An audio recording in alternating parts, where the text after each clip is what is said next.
Primetime local news, serving the Lakeland and Midwest regions. Good evening and thanks for joining us. November is Family Violence Prevention Month, and the Lloydminster Interval Home Society kicked things off with an event at City Hall. Jace Mackey has more on the message the Interval Home is hoping to get out. It was a brisk morning as officials from the Interval Home gathered to launch this year's Family Violence Prevention Month campaign. Lead from Where You Stand is the theme for the Interval Home in 2021, and their CEO is hoping that people get informed about the seriousness of family violence in our community. It's common for people to go, oh yeah, domestic violence or family violence. We know that happens somewhere, elsewhere, over there with them. And it's happening to people we know every single day, whether or not we're directly impacted. Family violence is a complex issue that exists right here in Lloydminster.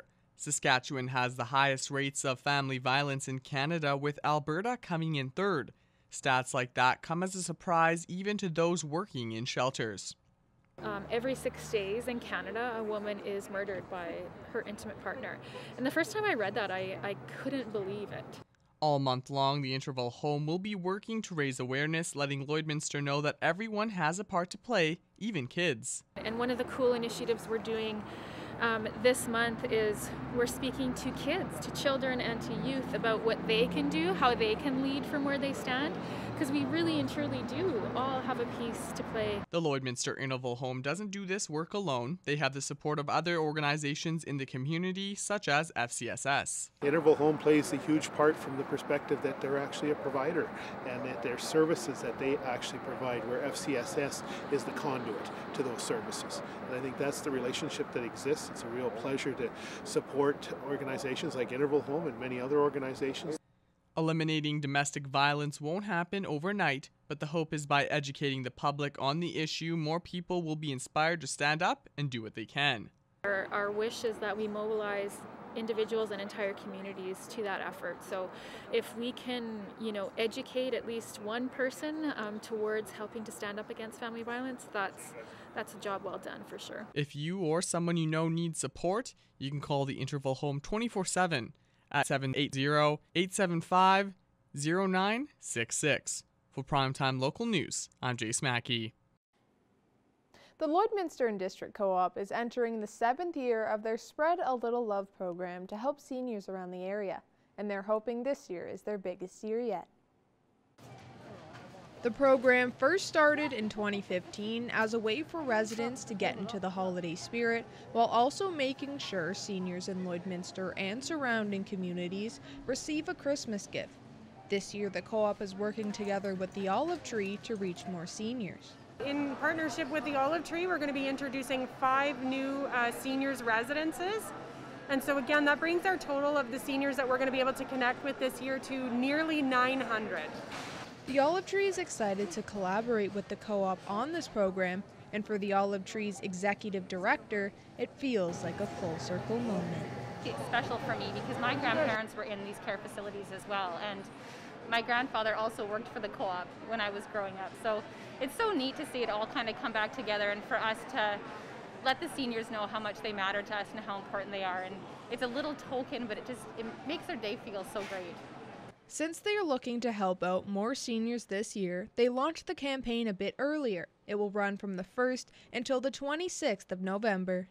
One of the reasons we started this campaign is that we found that the seniors were a group in our community that's often not thought about first. We have lots of programs for many other community groups, and the seniors are an important part of our community, and so that is one that we created and that we're really happy to continue not only offering but expanding. If you want to participate, visit any of the Lloydminster Gas Bar locations and the Lloydminster and Neilburg grocery store. Students from Jack Kemp Community School took a trip to the Jubilee Seniors Home last week in an effort to spread some Halloween spirit.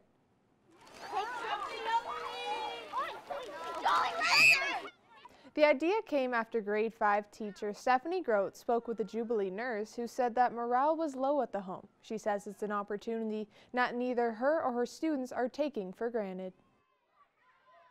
Last year we weren't allowed to do any of this stuff, so it's been super great that they are able to participate and show off their Halloween spirit and just be kids during a time, and we were able to do it in keeping COVID-friendly things and restrictions in mind. 4 classes paid visit to the home, and there was also a virtual parade that helped showcase some of the students' costumes. Grote added that she hopes to plan further visits to the home with the upcoming holiday season. Tomorrow, a week-long exhibit will see its debut in the border city. Taylor Craft has more on Opioids Don't Discriminate. Today I'm joined by Amber Fast, who's the Community Development Coordinator with the City of Lloydminster, and she's here to talk about an upcoming interactive exhibit that aims to put focus and raise awareness on opioid addiction. So Amber, first off, thanks so much for doing this, but to open things up on a general note, could you just tell people a little bit about how this exhibit is going to work? So I guess it is going to, so it's coming in from Strathcona County. They originally developed the exhibit and now they lend it out as a traveling exhibit. So we're going to have school tours all throughout the week in the mornings, and then open it up to the public from 2 p.m. to 6 p.m. So that starts Tuesday, November 2nd. To the 7th, so that's the Sunday. Friday, we have a keynote speaker in the evening, Petra Schultz. She's amazing. She's from Stop the Harm in Edmonton. And then we have a closing ceremony with a bunch of great speakers, local testimonials on the Sunday.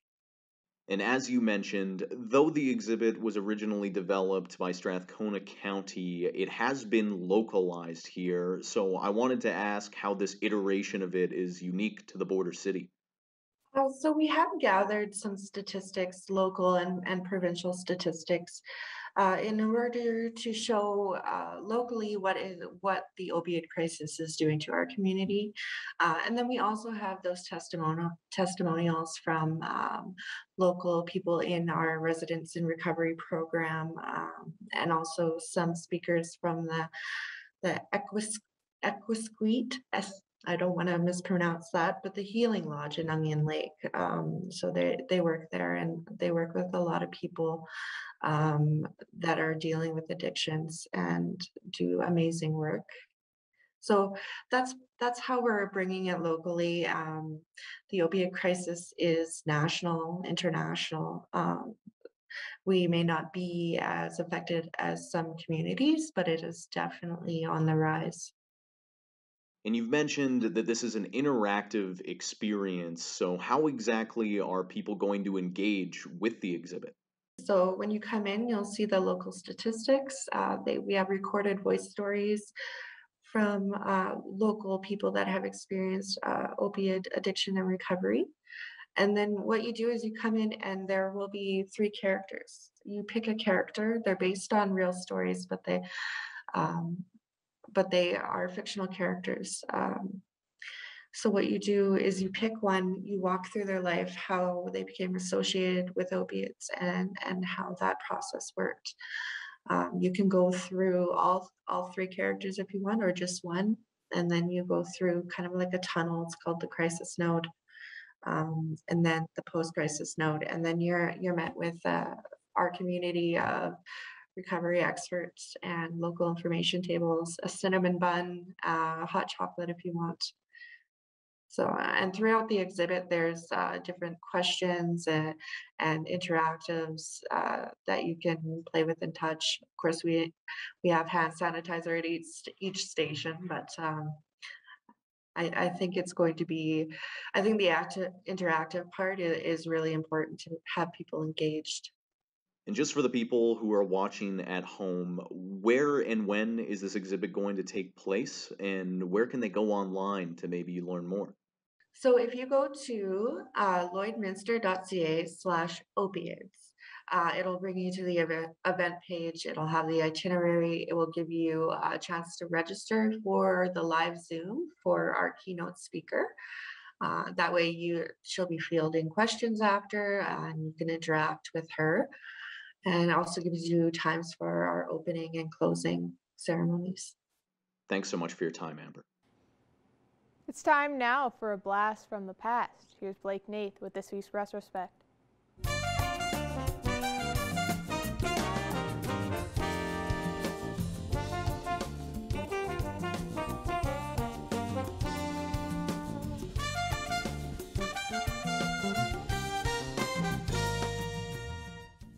this week in retrospect. Back in '91, over 500 electrical workers walked off the job over a union dispute. It's very simple. They hire the guy back and everyone will go back to work today. The 500-plus electrical workers have been off the job since yesterday. They're protesting against last Friday's firing of a union shop steward. The workers say Sparrow Electric tried to hire one of their own people as a foreman rather than appoint a unionized employee. When the steward stood up for the union, he was apparently fired. Sparrow's a non-union company that got out here purely on political influence. Their part in the union is what they have to do just to be out here. They're only doing it because they have to. They're not a union company. They don't want anything to do with it. So they think that they can just fire the guy who's supposed to be making sure that the union's best interests are being looked after. Company officials for Sparrow Electric say they don't want to hinder negotiations with the union by commenting, but General Manager Don Basnett says Sparrow will stand behind the firing for now.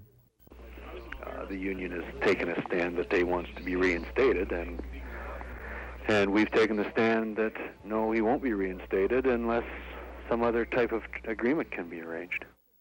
Sparrow officials here at the upgrader are apparently paying the fired worker to stay at home until they can get the appropriate union officials in to deal with the situation. But unionized workers here at the site say that's a stall tactic to get them back on the job and to cover up the issue. If we let this happen and let this slide, then another thing's going to happen and another thing and another thing. What's the good of the union then? You know, we can't let a non-union outfit come in here and rule the union. That's total bull. Well, especially a shop steward, he's supposed to be the guy that you can go to when you want help and you need problems to be straightened out. And when they get rid of shop stewards, well, you've got nobody else to even talk to as a worker. And in '96, local businesses and schools celebrate the spooky season. Happy Halloween! The Treasury branch was only one of the stores and businesses in Lloydminster decked out in top-notch Halloween style today, and customers couldn't help but get into the Black Cat spirit. A witch greeted people coming into United Carpet, and you could get a cookie from Cookie Monster himself at Nutter's. But kids are what Halloween is really all about. Schools around Lloydminster celebrated the holiday in their own special way. Holy Rosary High School held a whole week of activities, including a pumpkin carving contest on Wednesday. St. Thomas School was crawling with critters today. The students all paraded around the gym, showing off their Halloween best. Students at Avery School spent the afternoon doing various activities, and in traditional holiday style, one of them included bobbing for apples. Push it down. And that's all for this week in retrospect. Retrospect this week is brought to you by Webb's Ford. Worth your while to drive the extra mile. Webb's Ford in Vermilion. Now Shelby Clark will take a first look at this week's weather.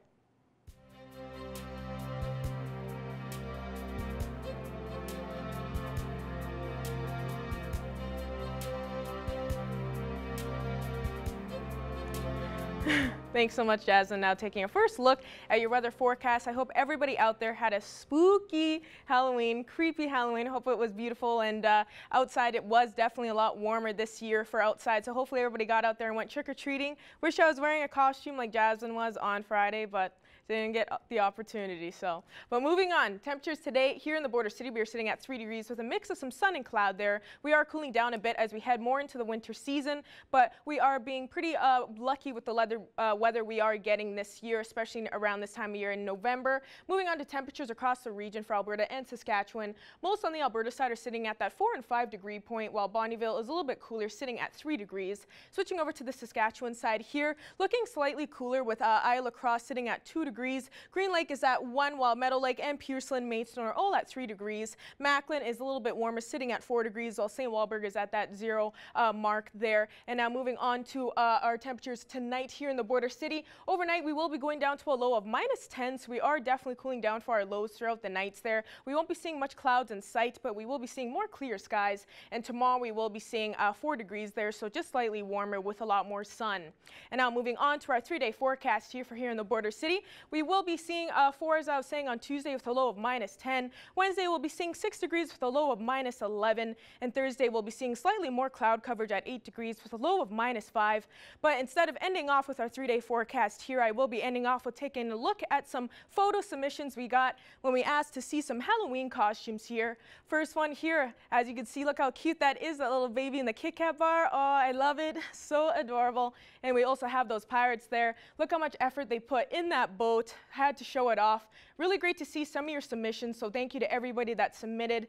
As we can see, we are moving on. We've got Coraline there. Love that outfit. Classic Halloween movie. You got to watch that on Halloween.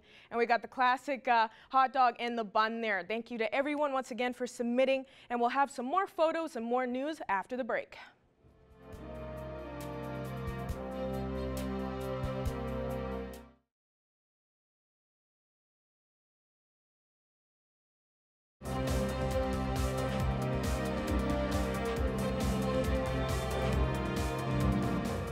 Welcome back. $4,000 is up for grab in Saskatchewan's Agricultural Student Scholarship. Applicants this year will submit either a video or essay about how public trust in agriculture is connected to transparency. Jillian Code has more. The government of Saskatchewan is now taking applications for the 2022 Agriculture Student Scholarship. I'm joined today by Agricultural Minister for the province, David Merritt. Now, David, could you tell me why this year's theme of transparency in agriculture was chosen for this scholarship? Well, I think it's something we really have to discuss is the transparency in agriculture in the whole sector of it, right? From primary producer right to the value added to the processing side. And the transparency in it, because I think last year through this whole COVID process, it really came to light, right, about where our food is grown, how it's grown, and the quality of it. So it really is to try and recognize the transparency in the agriculture sector. And the theme, I think, is going to be very interesting to see what kind of either videos or essays come from these bright young minds on just how they see transparency in agriculture and how it could even be better. Yeah. And as you said, this is a student scholarship. So the students who are applying for this scholarship have really grown up in the age of digital technology where information is just so easily and quickly shared between people. Does that kind of play a part into why transparency was chosen for this year's theme? Well, I think that's just it. And I see, we're seeing such a technology change in agriculture as a whole, right? Right from, seeding crops and crop inputs and things like that. And right through the whole technology side, like you said. And you're right, these are bright young minds that are coming up. And I think there's so much opportunity in agriculture, in the technical side of it, in research and all of it. I mean, I've seen what new technology is doing for plant research and everything else. That it's incredible that there is huge opportunities here. And that's what we're really trying to attract, right? Bright young minds that want to get into a career in technology, and just let them know that agriculture is a pretty good field to land on, to just see where technology is going. Yeah, no, you're so right. It does really seem as of late that there's, a boom in agriculture technology research. Now, as Ag Minister for the province, why is it so important to have a scholarship like this? Well, it's just that is, to attract bright young minds and to let them know that there is a great career and so much opportunity in the ag sector. I mean, it's the #1 industry in the province of Saskatchewan. And we really are trying to find ways to retain these bright young minds and advance them as well. So, I mean, it's really a small piece in the puzzle with the scholarship and everything like that. But it just gives these students an opportunity to also showcase their wares. There's probably somebody out there that's just got some brilliant ideas that they just want to bring forward. And it just gives us an opportunity to find that. So where can students go to submit their application? It's called saskatchewan.ca/ag scholarship. And that's where they can go and get the applications. Closing date is March 1st of 2022. So it gives them lots of time. And just to give you an example, last year, I think in 2021, we had right around 40 applicants. I think just under 40 applicants we had. So obviously there's interest in it. and the first place winner gets $4,000, and then there's 3 runner-up prizes of $2,000. So it's just something to help them pay their tuition and further their advancement in career in agriculture. That was all of the questions that I had. Are there any other aspects of this that we should touch on? Yeah, I would. I mean, the students have an opportunity to either present a video or a 1,000-word essay. So they, if they're not comfortable doing a video, they can write an essay on the same field about transparency. So I just encourage young kids to really look at this and really look at an opportunity for a career in the ag sector. There's so much going on now. As you said, Jill, it has changed so much in the last 10 years. I can't imagine where it's going to go in the next 10. It's going to be incredible. Yeah, for sure. David, thank you so much for your time today. You bet. Thanks, Jill. You take care. Now we'll take a look at your egg prices.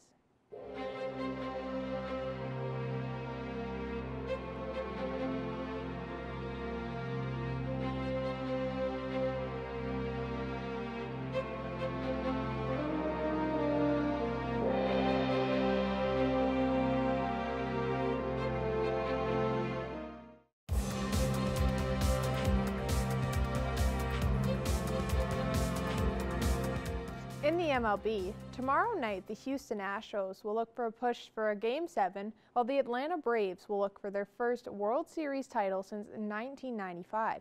Tate Laycraft and Evan Kenny have more. On Sunday night, the Houston Astros extended the World Series to a 6th game, and joining me today to talk about all that's happened in the series so far is Evan Kenny. So Evan, first off, I just wanted to ask you for a little bit of detail on what's happened in the series so far. Yeah, Tate, like you just mentioned, the Houston Astros were able to win Game 5 on Sunday night here, but just taking things all the way back to Game 1, which was now almost a week ago, which is crazy. The series has really just flown by, Tate. These two teams split the first 2 games with some high-scoring affairs. 6-2 was the first game in favor of the Braves, 7-2 then for the Astros, before the Braves then took the next 2 games back-to-back, both of those being low-scoring games. And Tate, in all of the victories that the Atlanta Braves have picked up in the World Series, they've only allowed 2 runs or less, just showing, their defense is what is winning the Atlanta Braves these games. And in past years, the team with the best rotation has proven to won the World Series. This year, though, that doesn't necessarily seem to be the case. Yeah, Tate, that's 100% correct. I mean, if we look through some of the more recent World Series champions, 2020, the LA Dodgers, Clayton Kershaw, Walker Buehler, Urias. 2019, the Washington Nationals, they had Strasburg, Corbin, Scherzer. Back to 2018 with the Boston Red Sox, Price, Porcello, Sale. All of these teams really thrive based on their starting rotation.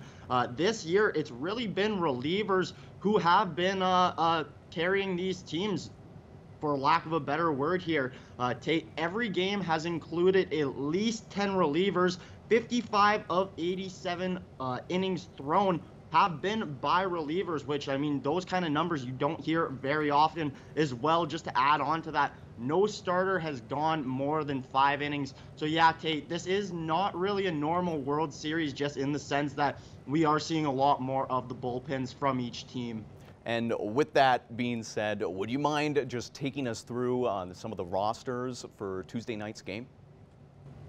Yeah, for sure, Tate. So starting pitcher for the Atlanta Braves, I really like what they're doing here. Max Fried is getting the nod.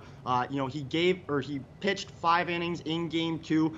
It was a loss. He gave up 6 runs on 7 hits. So not necessarily the best. And even in past years, his postseason numbers aren't necessarily the best. But all in all, he is the best pitcher that the Atlanta Braves have, and he will be getting the nod for Game 6 coming up here. He is an unbelievable pitcher. While his postseason numbers don't quite reflect that, his regular season numbers do. This year, he was top 10 in ERA as well. He doesn't allow many home runs. So I really like what the Atlanta Braves have going for them on the mound here for this game. If there is one pitcher who could make it to possibly the 6th, 7th, 8th inning, which we haven't really seen in this World Series, I think Max Fried would be that guy. Now for the Houston Astros, Luis Garcia will most likely, it's not exactly confirmed, but most likely be getting the nod on the mound. He is going to pitch after short rest. That's just due to the fact that, you know, the Houston Astros were down 3-1 at one point in this series, and they really were doing and are doing just anything they can to stay alive. Their manager, Dusty Baker, he said after game 5, when you're down 3-1, you've got to pull out all the stops. If a guy's tired, it really does not matter because your next step is home, and we weren't ready to go. So for this Houston Astros team, they're really going to be pulling out all the stops, and they're just trying to fight to force a Game 7 here. They're really going to rely on a number of relievers, as I already mentioned, you know, this series being dominated by relievers, but 4 of them in specific for the Houston Astros will be huge in Stanek, Matten, Graveman, and Presley. Combined, these guys have a 1.33 ERA, 47 strikeouts in 40.2 innings, or rather 40 2/3. So that's what's going to happen on the mound here. And just quickly, before we wrap things up, do you have a pick heading into Tuesday night's game? I do have a pick. Who knows if it is right or not, but I do have a pick here, Tate. I think I am going to go with the Atlanta Braves getting the win on Tuesday, and as well getting their first World Series since 1995. For the MVP, I think I either got to go Adam Duvall, who's having a great World Series, or Eddie Rosario, who just throughout the postseason has been a monster. They'll balance things out. I'll take the Astros, but that's all we've got here. The game is going to be Tuesday night at 6 p.m. Mountain Time. So thanks again for joining me, Evan. My pleasure, Tate. Now Shelby Clark will take a second look at your Monday weather.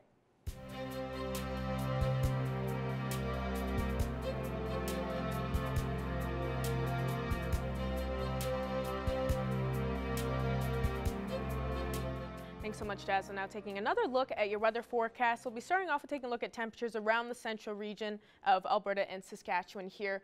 In Alberta side, Athabasca and Jasper at 6 degrees, 5 in Edmonton there, while Red Deer and Rocky Mountain House are sitting at 4. Whitecourt is at 3 degrees, and Cold Lake is sitting at 4 degrees as well, and Edson's a little bit cooler at that 0 mark. Switching over to the Saskatchewan side here, they're looking a little bit cooler, slightly cooler here with Meadow Lake at 3 degrees. Saskatoon is at 2, while Prince Albert is at 1, and Melfort is at that 0 mark as well. So as we switch back over to across the region, the temperatures overnight tonight, we are cooling down quite a bit as we head more into the winter season. Meadow Lake will be seeing a low of -10, as well as in Murnum. Isle La Crosse will be seeing a low of -6. Pearson will also be seeing a low of -10 there. Paradise Hill and Wainwright will be seeing a low of -11, while Provost will be seeing a low of -12, and Unity a low of -13. And Bonneville will be a slightly warm there at a slightly low of -9 there. So we are seeing cooler lows as we head more into the winter season. Most spots will be seeing clear skies throughout the night, while Paradise Hill, Isle La Crosse, and Meadow Lake will be seeing more cloudier skies throughout the night.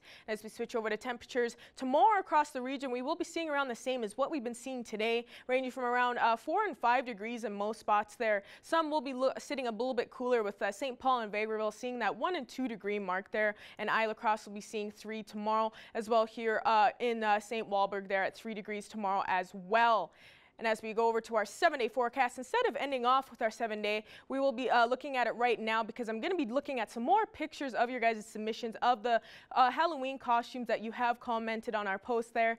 But now taking a look at our 7-day, Tuesday we will be seeing 4 degrees with a lot more sun. Wednesday we'll be seeing a mix of some sun and cloud at 6 degrees and a low of -11. Thursday we will be seeing slightly more cloudier skies at 8 degrees and a low of -5. And Friday we'll be seeing a high chance of some precipitation there, with a mix of some sun and cloud as well at 8 degrees. And Saturday and Sunday for the weekend, we will be seeing a lot more sun hopefully there, but we will be seeing 5 and 6 degrees on both those days. So we won't be seeing as warm, as we'll be seeing slightly warmer temperatures for this weekend compared to last. And Monday starting off next week, we will be seeing a little bit more cloudier skies as well at 4 degrees. And now the best part, we will be looking at some more photo submissions that you guys have posted here. Switching over here. Very scary. These ones scared me a little bit, especially the Venom one. The hat almost looked like it was handmade. If not, though, the face is very scary for Venom. And on the side there, looks like we're seeing some scary clowns there. Love to see it. As we switch over here, of course, we have the classic inflatable T-Rex there. So cute. I love to see all the kids in the border city dressing up for Halloween this year. Even through the pandemic, I'm glad to see everyone enjoyed their Halloween for 2021 there. And on the side there, the Wizard of Oz, look at them. Perfect. They got everybody in the picture. Perfect. That is another look at the photo submissions. We'll have more news coming up after the break.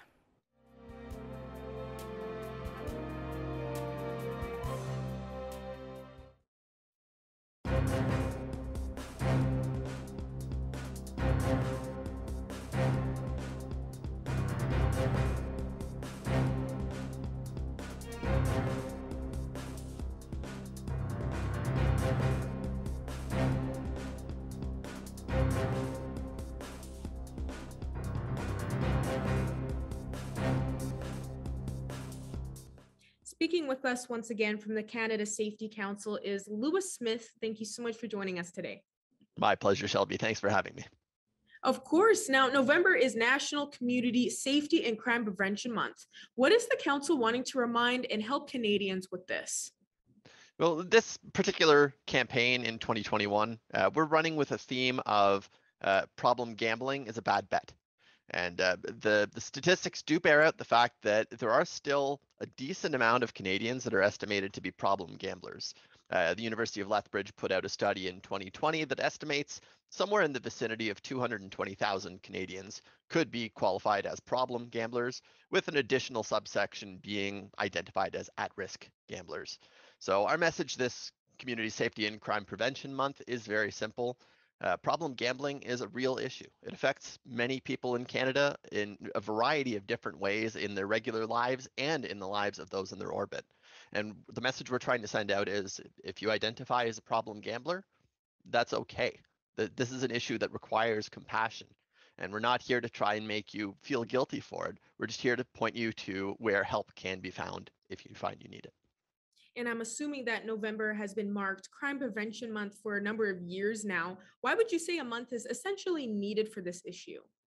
Good question. November has been National Community Safety and Crime Prevention Month, certainly as long as I've been at the Safety Council. And we're closing in on a decade and a half now at this point. I believe it dates back to the 1970s, possibly the early 1980s. And for this specific issue, we feel it's worth a month because we're not only talking about something that affects people individually in a silo. We're talking about something that does affect the whole safety of the community. Of course, as we know, gambling can often tie in with some more unsavory sides of society, with mob activity, for instance, or gang activity, heightened gun violence, heightened criminality. And these are all factors that, left alone, deserve to be checked, but taken into consideration with the overall sense of community in any given area is something that can have ties to a whole lot of different factors in our day-to-day life. So we feel it's important to address this not only individually, but also holistically. Would you say the percentage of Canadians with a gambling addiction has increased in recent years? So that's a bit of good news for this campaign. According to the surveys that we've seen and examined, the number of Canadians gambling overall is on the decrease. In 2011, the number for Canadians gambling was just a little bit over 70% of all Canadians. As of 2020, I believe we're at 66.2%. So the numbers are on a decline for a variety of reasons. Some socioeconomic, some just a general cultural shift away from gambling that we didn't necessarily see in previous generations. Whatever the case, overall gambling is on the decline, and as a result of that overall number declining, it stands to reason that problem gambling would also see a minor decline. What kinds of tips is the council hoping to help people with a gambling addiction? Well, the number one tip that we have is that you're not alone. This is an issue that affects, as I mentioned earlier, approximately 220,000 Canadians. So just that in itself, of that fact of feeling like you're not isolated, should contribute to a notion that you can beat this. That gambling addiction is a serious issue and one that should be treated with the same level of compassion that we treat alcoholism and drug addiction, because fundamentally addiction does have a genetic component to it. It's not something that you can just stop because you want to in many cases, and that's okay. But we want to point out, one, that you can beat this, Two, that there are resources available to you. Gamblers Anonymous in particular does an excellent job of delivering a structured program that's designed to wean you off of gambling as a crutch to solve your day-to-day problems. And last but not least, we'd also like to suggest that a big portion of problem gambling is finding yourself in situations that enable the activity.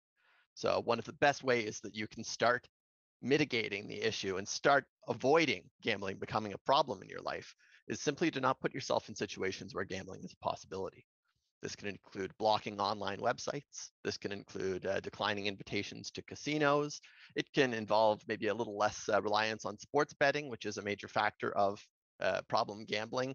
But ultimately, the decision does lie with the person who is identified as a problem gambler. This is not a situation where you can help someone who won't help themselves. But if you find yourself identified in this, there are resources to help, and there are people who are always willing to hear you out. And, of course, people that don't identify with this issue or have this addiction, how can they help support Crime Prevention Month? Well, the best way to support our campaigns is to share around the messages that we put out. Those messages are up on our website at canadasafetycouncil.org. And we are also on Twitter at, Canada Safety CSC. Perfect. Well, as always, thanks again so much for joining us today, Louis. My pleasure. Thank you.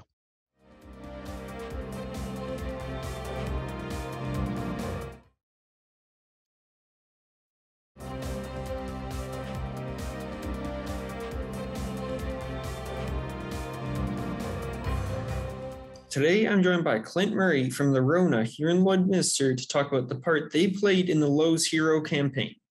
So to start, could you maybe tell me a little bit about what the Lowe's Hero campaign is?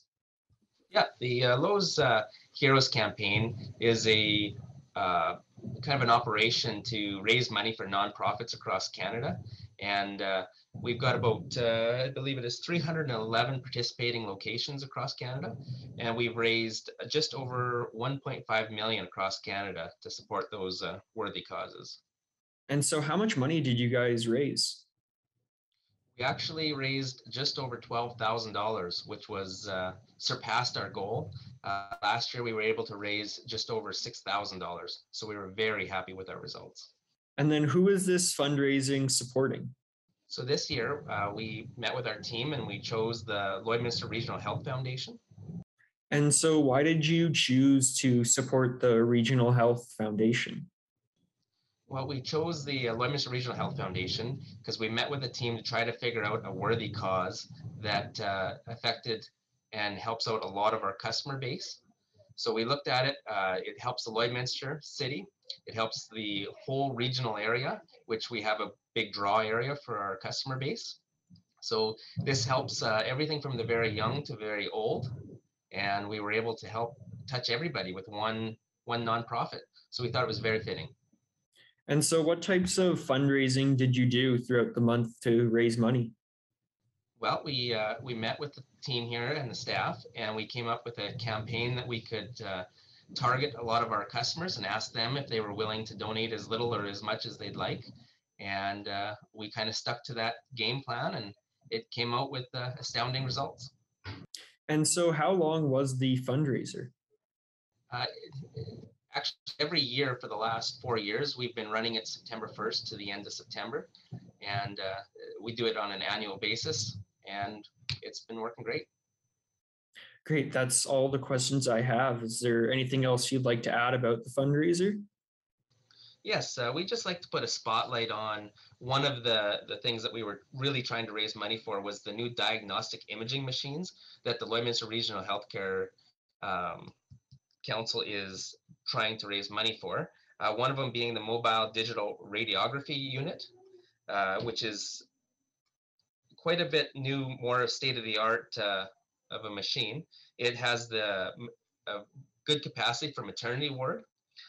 We wanted to raise money for the portable ultrasound unit with an echo extension, which now gives the staff at the Lloydminster Hospital state-of-the-art technology and capacity for cardiac imaging services, which is something I believe we haven't had in the past. And then the mobile C-arm machine, which I believe is some sort of a X-ray machine that helps with orthopedic surgeries and whatnot. And the next thing we just want to put a spotlight on was, I believe that some of those diagnostic imaging machines is something they're going to put a spotlight on for the Christmas fundraising campaign coming up later in the year. And there's, as well as the December 7th radioathon, which is something that we'll probably be presenting the check then to Malcolm Ratke for the Lloydminster Regional Health Foundation. Great. Thank you for taking the time to meet with me.